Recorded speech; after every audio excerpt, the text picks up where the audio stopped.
So చెప్పండి నాగేంద్ర, ఏదైతే 11 రోజుల ముందు ఎస్ఎల్బిసి దాంట్లో చిక్కుకున్న 8 మంది చనిపోవడానికి, ప్రాణాలు పోవడానికి కేసీఆరే కారణం అని చెప్పేసి నిన్న రేవంత్ రెడ్డి స్వయంగా అనడం జరిగింది. సో దానిపై మీ స్పందన ఏంటి?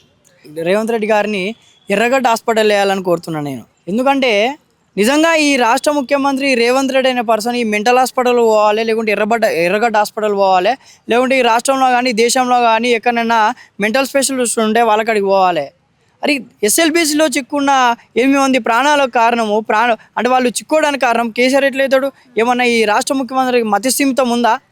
ఏమన్నా మతి స్థిమితం ఉండే మాట్లాడుతుండా, మెదడు ఉండే మాట్లాడుతుండా, లేకపోతే అతను సీఎం హోదాలో ఉన్నాడు అది మర్చిపోయి మాట్లాడుతుండా, లేకపోతే ఇంకా నేను ఓటుకు నోటు దొంగను, లేకపోతే నారాయణగూడ గోడలకు పెయింటింగ్ వేసుకునే వ్యక్తిని అనుకుంటుండా? అంటే ఎస్ఎల్బిసిలో చిక్కున్న 8 మంది ప్రాణాలను కాపాడాల్సిన బాధ్యత ఈ రాష్ట్ర ప్రభుత్వం కాదా?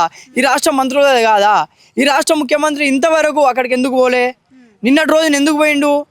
10 రోజులు అవుతుందండి. 10 రోజుల నుండి రాష్ట్ర ముఖ్యమంత్రి రేవంత్ రెడ్డి గారు ఎందుకు ఆ ప్రదేశానికి పోయి ఎందుకు అక్కడ సందర్శించలే? ఎందుకు ఆ ప్రదేశాన్ని పర్యటించలే? అక్కడ జరిగిన ఎలా 8 మంది చిక్కోవడానికి కారణం ఎలా? అక్కడ ఉన్న బృందాలతో, అక్కడ ఉన్న వివిధ ఎన్డీఆర్ఎఫ్ సహా ఇంకా వివిధ బృందాలతో ఎందుకు ఒక రివ్యూ మీటింగ్ అనేది రాష్ట్ర ముఖ్యమంత్రి పెట్టలే? అంటే కేవలం ఇటు ప్రజల మీద ధ్యాస లేదు, పరిపాలన మీద ధ్యాస లేదు, లేదా అక్కడ 8 మంది ప్రాణాలు ఎస్ఎల్బిసి టన్నల్లో ఎస్ఎల్బిసి ప్రాజెక్టులో చిక్కపోయా అంటే వాళ్ళ మీద ఒక రివ్యూ మీటింగ్ పెట్టింది లేదు, అక్కడ పోయి చూసింది లేదు.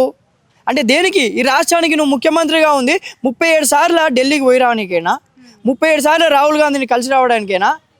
దేనికి? ఏమన్నా అంటే కేసీఆర్, కేటీఆర్, హరీష్ రావు ఇంకా కేసీఆర్ మీద పడి ఏడవడమేనా? 15 నెలలు అవుతుంది ముఖ్యమంత్రి రేవంత్ రెడ్డి గారు, నీ పాలన కాంగ్రెస్ ప్రభుత్వం వచ్చి ప్రజలు నీకు అధికారం ఇచ్చి 15 నెలలకు ఆగడుస్తుంది. 15 నెలల నుండి ప్రతి నిమిషం ప్రతి సెకండు ఇంకా కేసీఆర్ అనేది తలుచుకుంటున్నావు. అంటే కేసీఆర్ ఏం చేసిండు?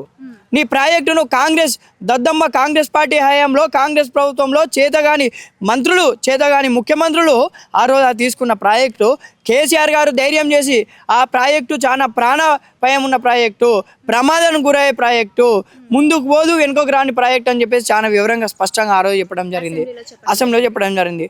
ఇంకా ధైర్యం చేసి కేసీఆర్ గారు నీళ్ళు ఇవ్వాలి, ప్రజలకు జనాలకు నీళ్ళు ఇవ్వాలనే ఒక సంకల్పంతోనే, దృఢ సంకల్పంతోనే ప్రాజెక్టు మీద ఎంతో కొంత చిత్తశుద్ధి పెట్టి ప్రాజెక్టు ముందుకు పోయేలా చేసిండు. నువ్వు వచ్చి 15 నెలల సమయంలో 8 మంది కార్మికులను లోపల పంపించి బలవంతంగా ఆల్రెడీ వాళ్ళకి ఇంటిమేషన్ కూడా ఇవ్వడం జరిగింది. అక్కడ ఉన్న వ్యక్తులు కానీ, కార్మికులు కానీ, ఇంజనీర్లకు, కాంట్రాక్టర్లకు, పై అధికారులకు, మంత్రులకు, ముఖ్యమంత్రి గారికి ఇంటిమేషన్ ఇచ్చినా సరే కానీ ప్రాణాలను కూడా లెక్క చేయకుండా ఈరోజు 8 మందిని లోపలికి పంపించి వాళ్ళ ప్రాణాలు తీసుకున్న వ్యక్తి ఈరోజు రేవంత్ రెడ్డి. వాళ్ళ ప్రాణాలు పోవడానికి కారణం ఈ రాష్ట్ర ముఖ్యమంత్రి రేవంత్ రెడ్డి గారు.